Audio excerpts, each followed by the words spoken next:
My name is Kenneth Farrow. I'm 57 years old, and for 5 years I quietly paid for a life I was never invited to live. On Mother's Day, I was sitting in my truck in the driveway of the house I've owned for 22 years, trying to decide if I was hungry enough to go inside and make something, when I opened Facebook. I don't use it for much. My wife Rosalind set up my account in 2016, and I log in maybe twice a month to see pictures of the grandkids. That was the only reason I'd kept it. The photo loaded in pieces the way it does on slow Wi-Fi. Long table at Birchwood, the farm-to-table place out on County Road 14 that does Sunday brunch with the $18 mimosas. My son, my daughter-in-law, both grandkids, and my daughter-in-law's whole family, her mother, her aunt, 3 cousins I've met twice. And there in the center seat, with a gold paper crown on his head and a sash draped across his chest that read Grandpa of the Year, my daughter-in-law's father, Hector.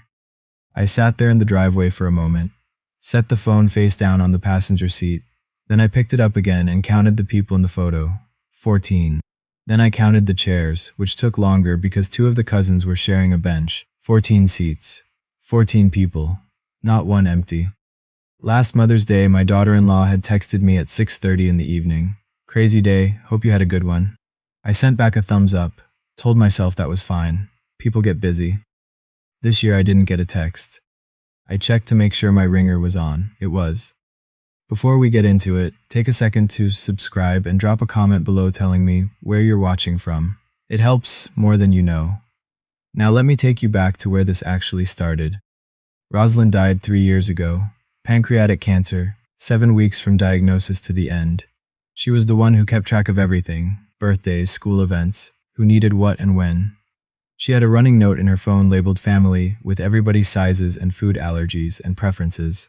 When she died, I found that note, and I didn't know what to do with it, so I just kept reading it every few weeks, like it would update itself. The mortgage supplement started 6 months after she passed. My son called me on a Saturday and said they'd found a house. 4 bedrooms, good school district, 15 minutes from his office.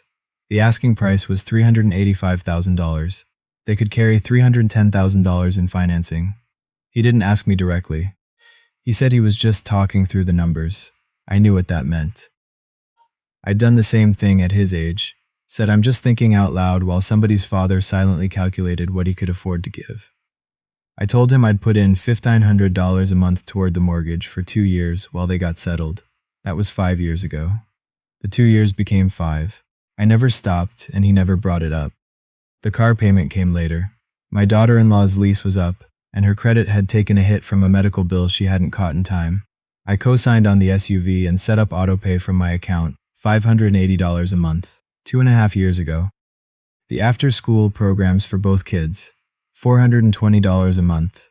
My grandson Emmett does math enrichment on Tuesdays and Thursdays. My granddaughter May does reading and art on Mondays.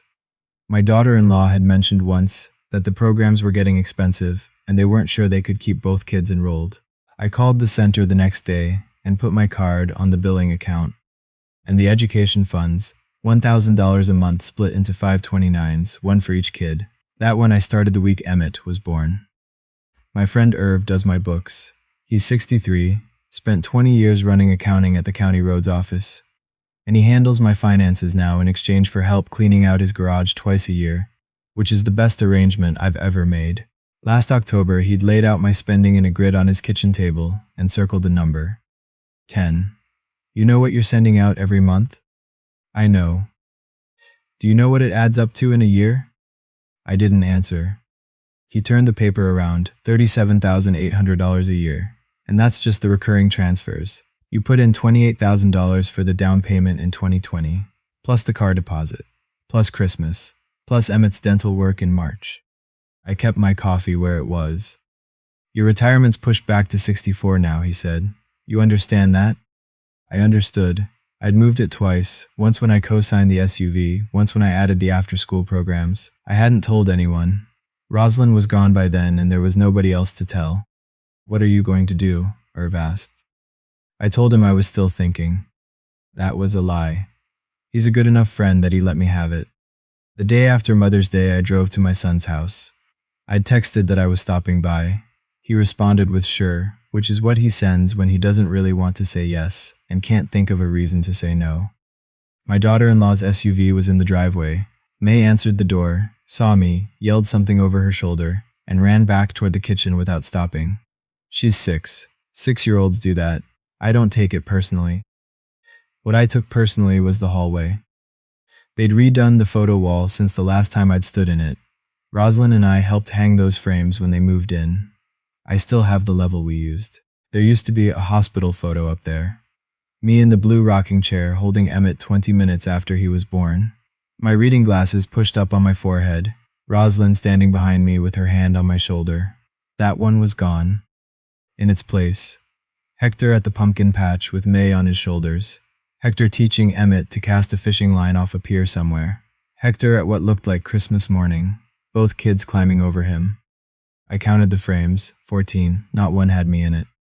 I stood there long enough that Emmett came running down the hallway in his socks and slid the last few feet, the way he always does, and he looked up at me and said, "Hey, Kenny." 9 years old, happy to see me, no meanness in it anywhere. I set the bag I'd brought on the bench by the door. "You used to call me Grandpa." He shrugged the way kids do when an adult brings up something they've already filed away. "Mom said Grandpa is for Grandpa Hector. She said it's more respectful to him." "When did she say that?" "I don't know. Before last Christmas, I think." May came around the corner dragging a blanket. She saw me and her whole face lifted. "Grandpa Ken." Emmett corrected her without looking up from the bag he was already digging into. "It's just Kenny, May." May stopped. She looked at her brother, then at me, waiting for one of us to tell her which one was right. I have thought about that half-second more times than I want to count. I crouched down. My knees don't love that anymore. "You call me whatever feels right," I told her, "but I want you to know who I am." May said, "Okay, Grandpa Ken," and went back to dragging her blanket. Emmett said she doesn't listen. I put my hand on his head for a second and told him thank you for telling me the truth. He said, "You're welcome, Kenny," and sat down on the floor with what he'd found in the bag. I got in the truck and sat in that driveway for 12 minutes. I adjusted the mirror twice. I did not cry. Then I drove to the one person I always eventually drive to. My sister Eloise lives 20 minutes out on Route 7, in a house she's owned since 1999. She keeps cats I don't know the names of and grows tomatoes she has to give away, because she can't eat them fast enough. I avoid her when I don't want to hear the truth. She says the thing, whatever the thing is, and then you have to live in a world where it's been said out loud. Rosalind loved her for it. I've needed 30 years to fully appreciate it. I told her about the Mother's Day photo, the paper crown, sash. I told it flat, the way I'd describe a bad inspection report. She poured coffee and didn't say anything for a while. "You weren't forgotten," she said. "You were reassigned." I started to push back on that word. She got up and came back with something. A folded piece of printer paper. She put it in front of me. It was a screenshot of a Facebook post from my son's page, which I didn't follow.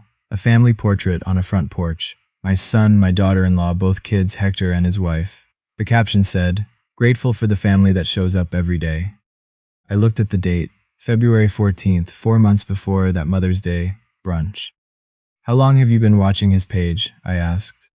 "Since last Thanksgiving, when you called me from your truck to tell me you weren't invited to dinner." She crossed her arms. One of us had to.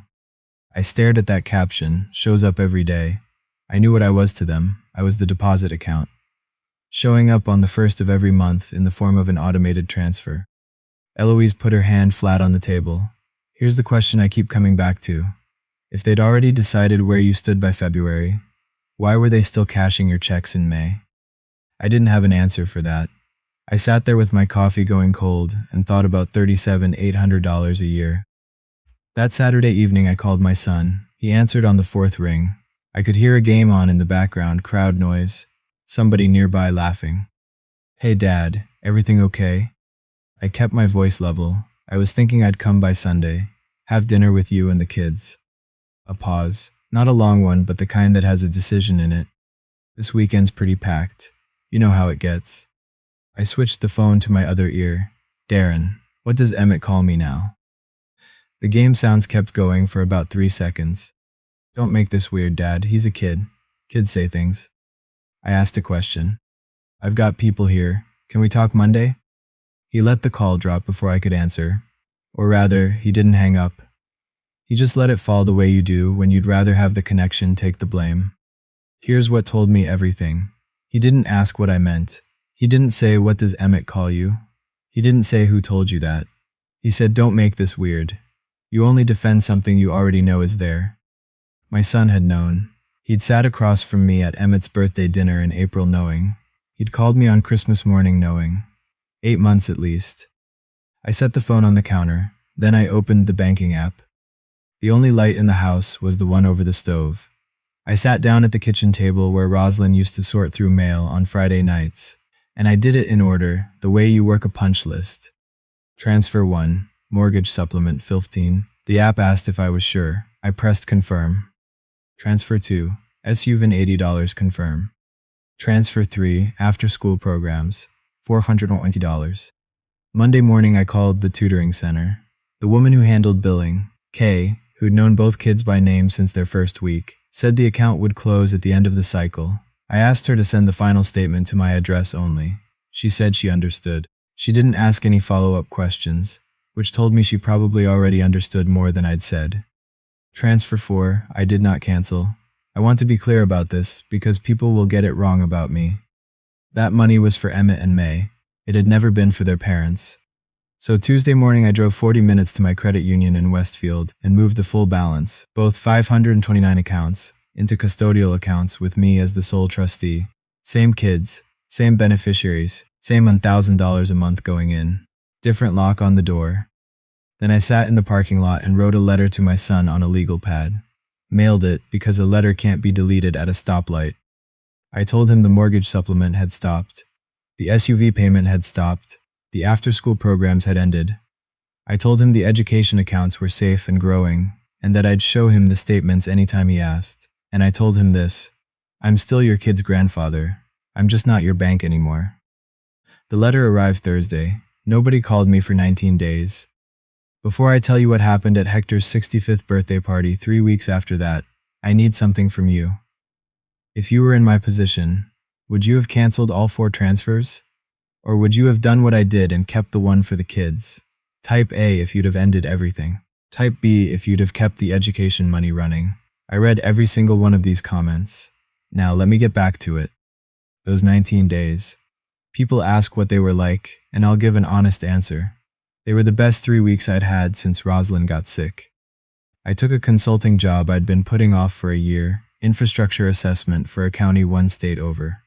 3 weeks of early mornings, field work, real problems with real answers. I replaced the water heater that had been making a sound since April. I called my college friend Bart. Hadn't seen him in 4 years, and we had lunch and talked for 2.5 hours. Every night around 9 I checked my phone. Nothing from my son, nothing from my daughter-in-law, not a text, not a voicemail. I told myself that was information, not injury. Day 17, I made the mistake of checking my son's Facebook. My daughter-in-law had posted a video from inside their kitchen. Brand new range hood, stainless. The kind with the recessed lighting. The kind that runs about $800 installed.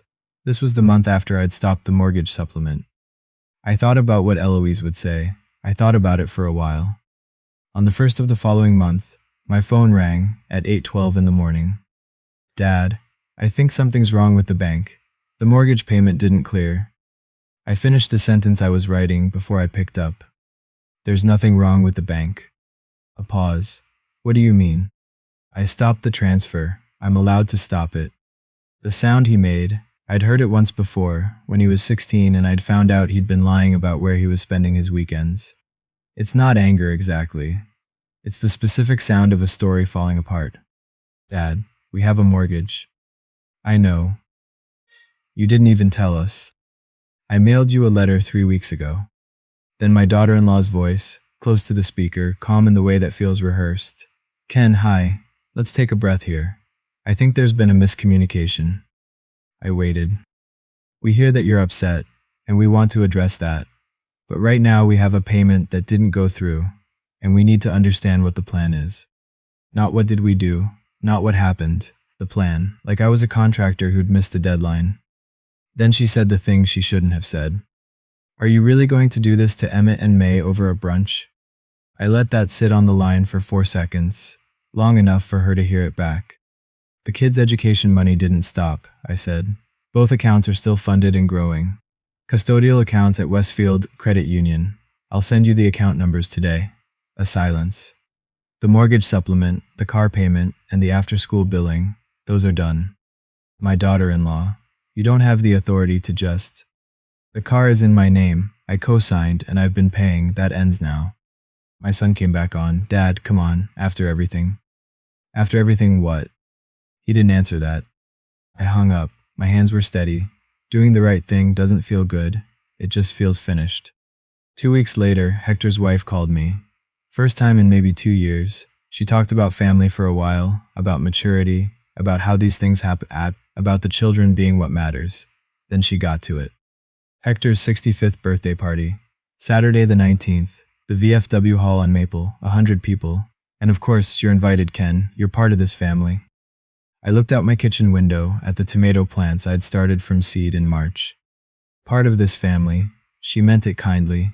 That's the thing about a woman like her. She'd never said a cruel word out loud, and she'd just described me in a way that had taken 5 years to build and 30 seconds to deliver. I'd be glad to come, I said. Genuine relief in her voice. It wasn't about me, it was about the room. Having a man who won't answer the phone is one thing. Having that man walk into a room of 100 people and say what he actually thinks is another. She was setting a table. She just didn't know I had my own reason to sit at it. 3 days before the party, Hector showed up at my door with a six-pack and no warning. I want to be careful how I tell this part, because Hector matters to how everything ends. He's 65, retired from the county assessor's office, builds birdhouses in his garage, volunteers at the food bank on Fridays. I'd spoken to him maybe 15 times in 6 years, mostly at family events. We'd talked about the weather and the Colts. That was the sum of what I knew about him. He sat at my kitchen table and got right to it. Mother's Day, he said. You weren't there. I wasn't invited. He set his bottle down. That's not what I was told. What were you told? That you don't like crowds, that you had other plans. He rubbed the back of his neck. Tricia said it on the drive there. Said it again at the table when someone asked. I got my phone. I scrolled to my message history with my daughter-in-law. Mother's Day this year, nothing. Mother's Day last year, nothing. Thanksgiving, nothing. I turned the screen around and let him scroll. He was quiet for a long time. That sash, he said finally. I didn't pick it out. It was already on my chair when I sat down.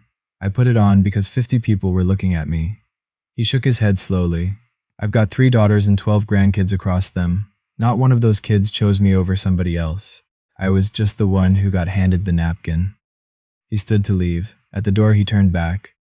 Come Saturday. Sit down, I'll handle where.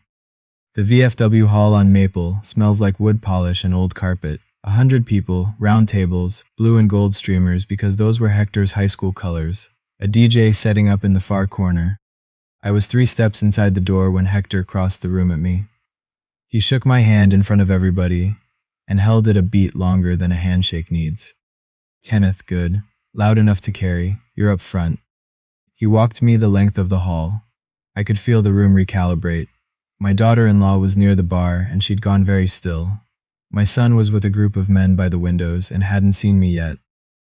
The seat Hector led me to was center left at the head table, directly beside his own. His wife was at the end with a printed seating chart in her hands. I watched her look down at it, then up at me, then at her husband. She set the chart face down beside her plate and didn't say a word. Then Emmett came running across the floor at me. Kenny, how come you get to sit at the good table? 8 people near us heard it. Hector answered before I could. He didn't lower his voice. Because that's your grandfather's seat, Emmett. Emmett frowned, but you're a grandpa too. I'm your grandpa on your dad's side. Hector put his hand flat on the back of my chair. He's your grandpa on your mom's side. You've got 2. That's something most kids don't get. Emmett considered for about 2 seconds. Okay, he said, and went to find the bread table. 15 minutes into the dinner, Hector's son-in-law Alec stood up with his glass. I want to tell you about Alec. He's 34, manages a distribution warehouse outside of town, says exactly what he means on the first attempt. He and my daughter-in-law have never been close, and I didn't know until that night how long he'd been watching. I want to say something before the speeches start. His voice carried across the whole room. I've been coming to this family's events for a few years now, and I noticed something tonight I want to say out loud. He looked at me. There's a man at this table who's been showing up for this family quietly for a long time. I only found out recently just how quietly. A pause. That deserves to be said in front of people. He sat down. The room did what rooms do when something has been said that can't be taken back. My daughter-in-law was staring at her brother. My son had gone very still. Hector leaned toward me. You want to say something? I'd written 4 sentences in my truck before I came inside.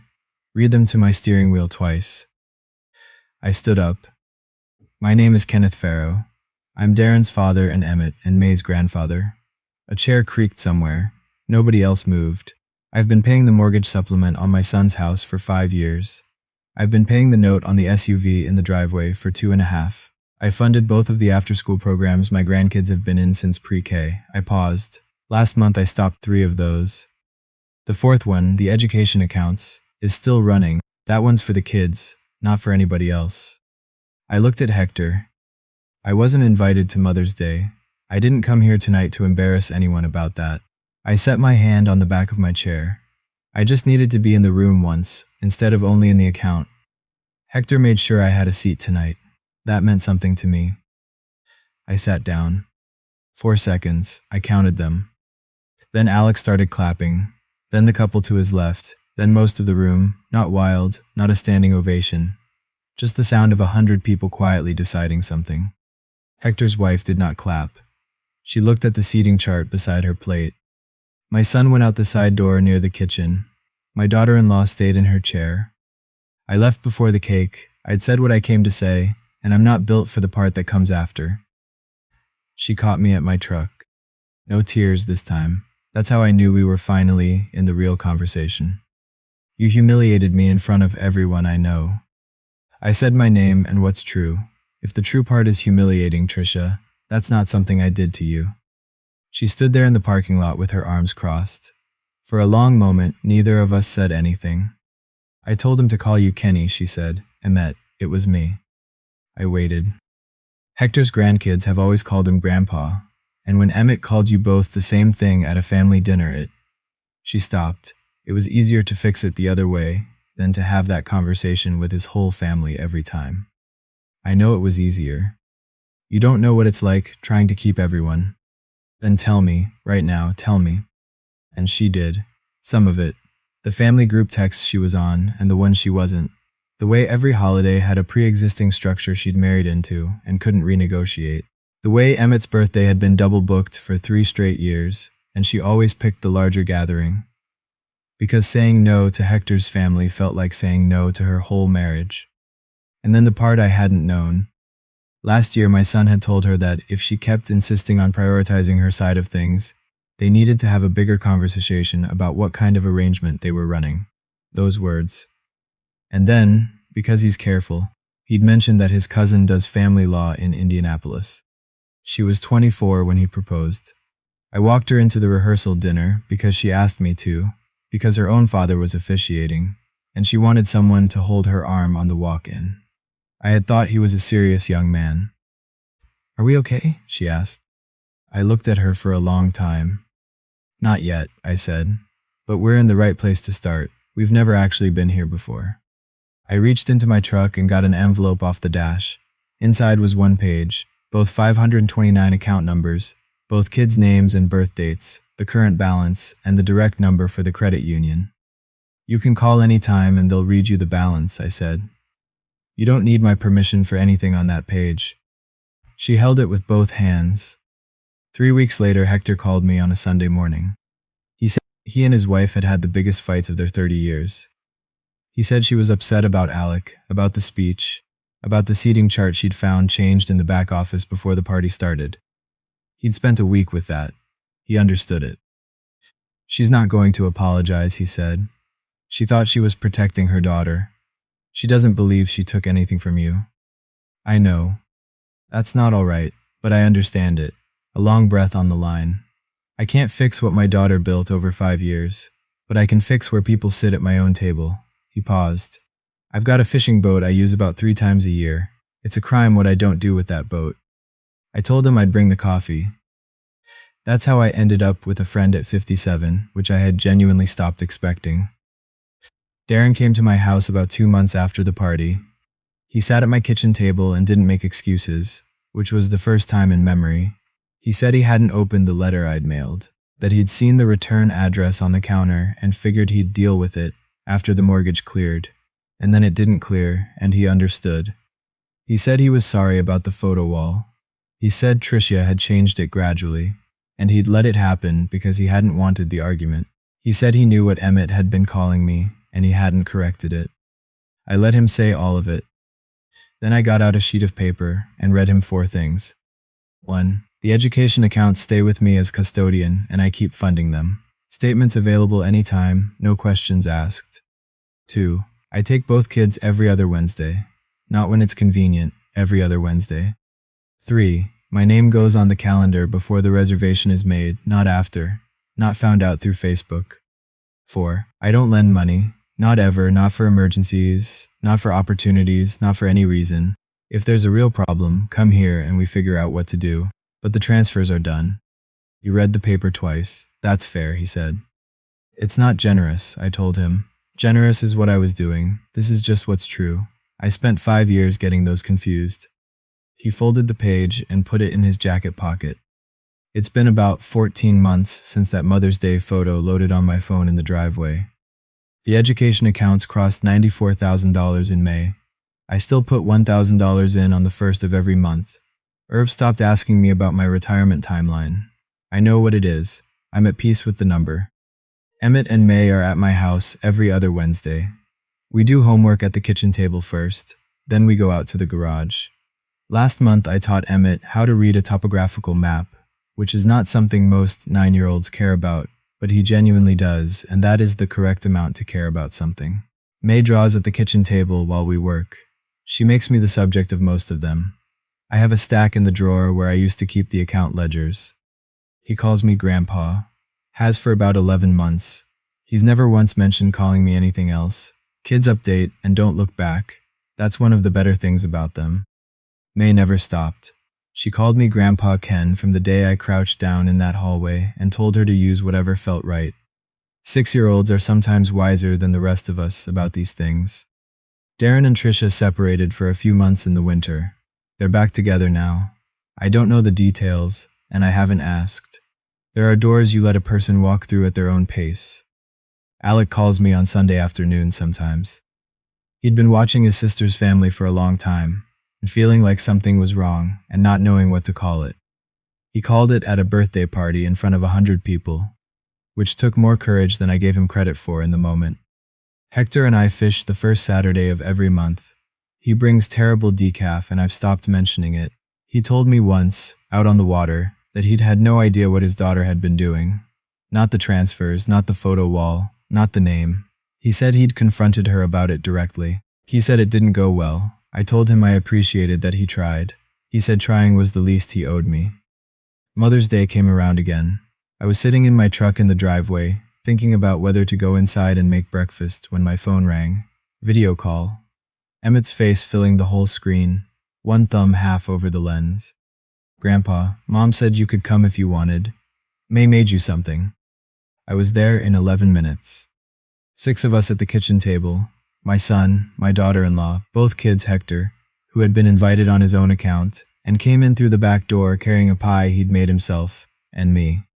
There was a card on my plate, construction paper folded crooked, crayon flowers on the front. Inside in May's handwriting, Grandpa Ken, I love you the end. The R in Grandpa was backwards. Emmett's 10 now, and knows better. He told me later that May had done that part and he'd let her. At one point my son reached for his phone to take a picture and then set it face down on the counter.